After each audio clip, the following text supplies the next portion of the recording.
Hi, welcome to my channel. This is Ishbin Alphonsine. Please, if you haven't subscribed to the channel, please do so. And yeah, you can drop your comments and you can like the page too. Today, I will just teach you or show you how to write a good motivational letter. Okay, so this person, for instance, applied for to the Cologne University of Applied Sciences. So like it's like TH Cologne in Germany, okay? And the person did masters in natural resources management and development.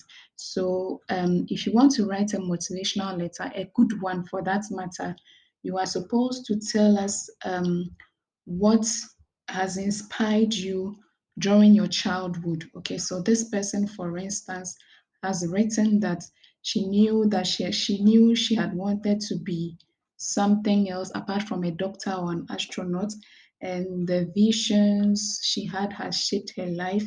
And I mean, you have to write something about your childhood, which would draw the reader's attention. Okay, so this person is saying that um, she realizes that her passion for sustainable resource management is a natural calling, and then she visited a mining site in Takwa in the western region of Ghana, and then she had like the motivation um, to look more into natural resources management. So this is some of the things you have to include in your motivational letter.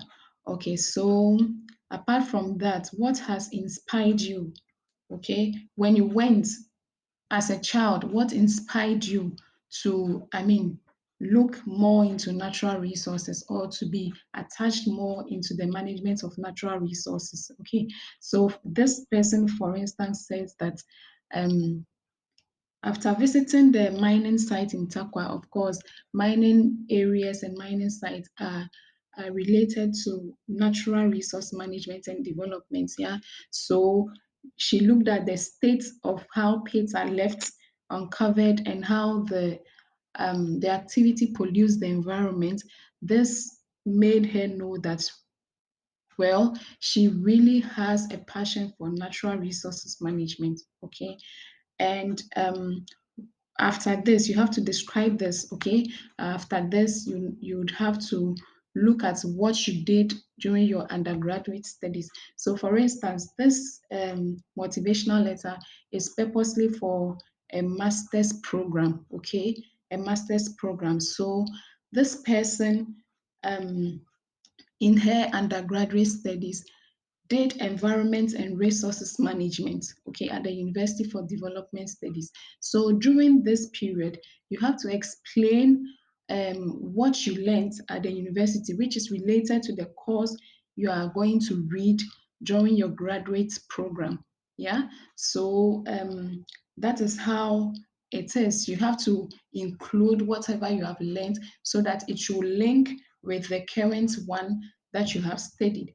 But if you know that during your undergraduate studies, what you learned is not really actually related to what you are coming to study, you might have had some work experience, which you should include into that.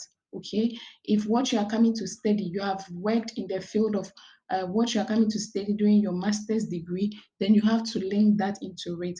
It will not be it's not 100% chance that what you studied in your undergrad is the same course or is related to the course you are going to study in your graduate degree, okay, or your master's program. So you have to note that. Okay, so for instance, this person also did um, thesis.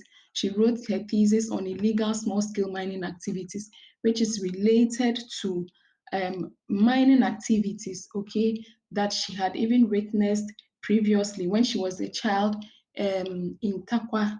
Okay, so everything is linked to it so that the reader will be thrilled when he or she reads it. Okay, so these are some of the petty things um, schools take into consideration, the administration board will take into consideration before they admit you or they give you a place of study. Okay. And of course, the results of the thesis also is written here. Okay, yeah. And you should also state, if you have done a national service, you should state where you did your national service. That's why I'm saying that if you have worked in a field, you should state that. However, if you haven't done any national service, it's not you're not obliged to put it there, right? Yes. So if you have done a national service, you should include it, and where you did it should also be included. Okay, and where some of your activities that you were doing there, if it's really linked well to the above steps, then you should include that there. If it doesn't link, you can state that, okay, you did this, but however, you have an idea that really has to do with natural resources management, right? Okay, so you should be able to link it. It is not only natural resource management. You can, depending on the course that you are studying, if you are doing computing or a computer science or any other program, you should be able to structure your motivational letter in such a way that the reader will be wowed. Okay, yeah. So let's go.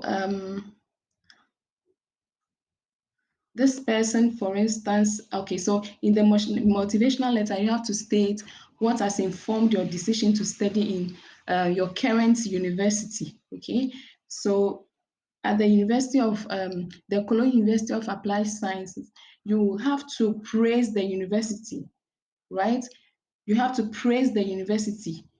It has a splendid reputation and academic excellence. Moreover, the syllabus are rigorous, okay, and then the environment agrees very well with yours, right? So you have to praise the school that you were entering into it, yeah, so that the reader will know that you mean business. Okay, you do not have to write anything at all.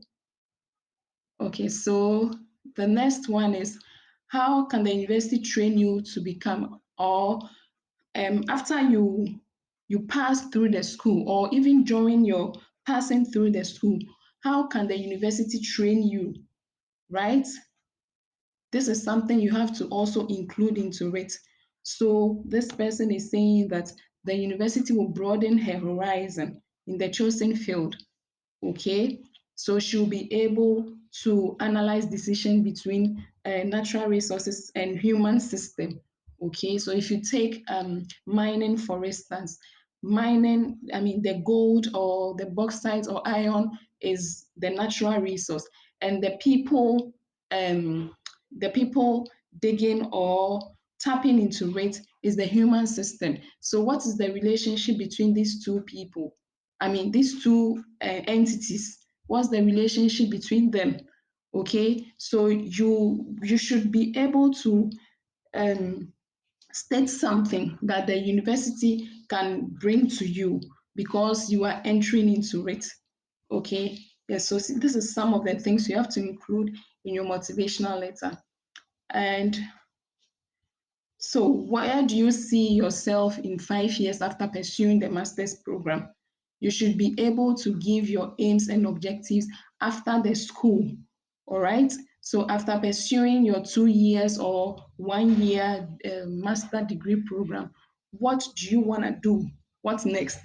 So, this person is saying that she aims at getting a PhD, okay, in the same field, yeah, and then she'll combine teaching and working areas in sustainable resource management.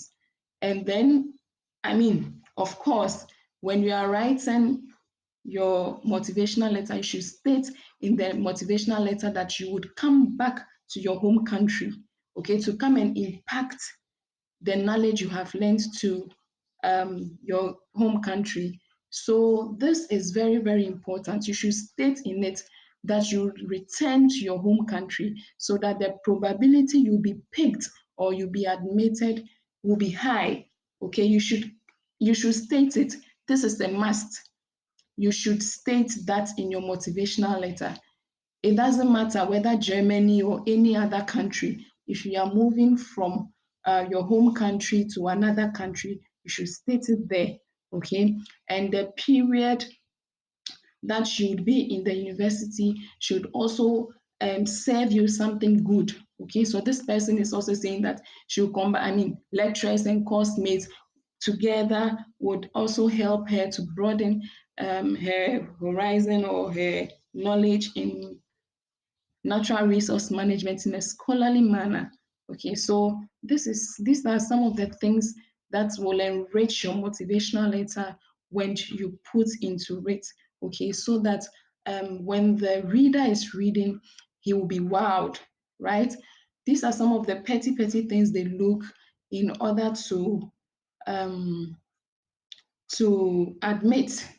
Okay, they look at other areas such as your CV, your marks, okay, your grade in your previous studies, but the motivational letter is also keen, right? So you should note that.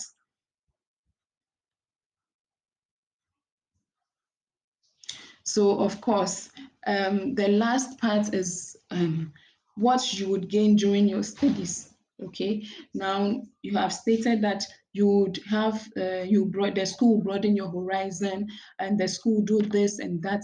Okay, but when you go to um, an international school, okay, you are moving from your home country to an international area, you are not just going to learn, okay, you should be able to look at cultural diversity. Yeah, you should be able to gain more knowledge about the country in which you are in. Okay, so it would be appropriate for you to state that in your motivational letter. So, for instance, this one is saying that her time in Germany afforded the privilege of understanding how successfully Germany has sustained in natural resource with a view of applying same in Ghana. Okay, this is very important. And then since the university is an institutional an international institution, I mean, gaining the relationship or interpersonal relationship with students from abroad will also be something that will benefit her. Okay, so these are some of the things you should include in your personal statement or your motivational letter in order to be admitted for the school. Yeah, right. So this is what you should note. Okay, so I have had a lot of questions about block accounts. Okay, if you want to open a block account in Germany. Okay, so what it is that I've seen a lot of comments. Okay, so that's why I'm making the video to elaborate on it. So please kindly watch this video and it will answer your question. What it is that the block account is opened in Germany. You do not open the block account in Ghana. It is opened in Germany. So your sponsor should give you the money, right? So that you will wire the money from Ghana to Germany. That is how it is done.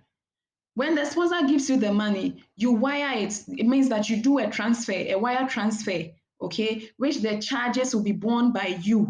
Then you can open the block account here. And of course, when you are going for the interview at the embassy, you'd have to take the document of your sponsor. What work does your sponsor do? Where does your sponsor live? What does your sponsor do? So all these documents will be needed by the embassy, okay? The embassy needs original documents and photocopies. So if your sponsor, whatever work that your sponsor is doing, you'd have to give um, the proof to the embassy so that the embassy will make the necessary check, right, before they can approve your visa for you. So you do not need to open the account in Ghana, right? The account is open in Germany so that when you come to Germany, you will not be stranded. Yeah, you have money there which can sustain you for like 1 year, right? So that is how it goes. Okay, so all those who are asking me about um, how you have to open the block account in Ghana, please, if you haven't watched the previous videos on my block account, it is there on my YouTube channel. You can watch it. And yeah, you'll see what the necessary steps, all the steps I have explained further. Okay, thank you very much.